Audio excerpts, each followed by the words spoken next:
से शिकार हो खबू।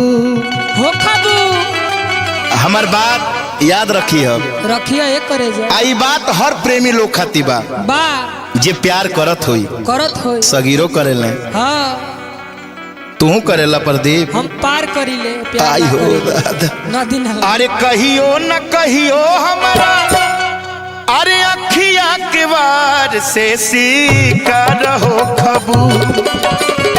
तजहिया मिलबू एक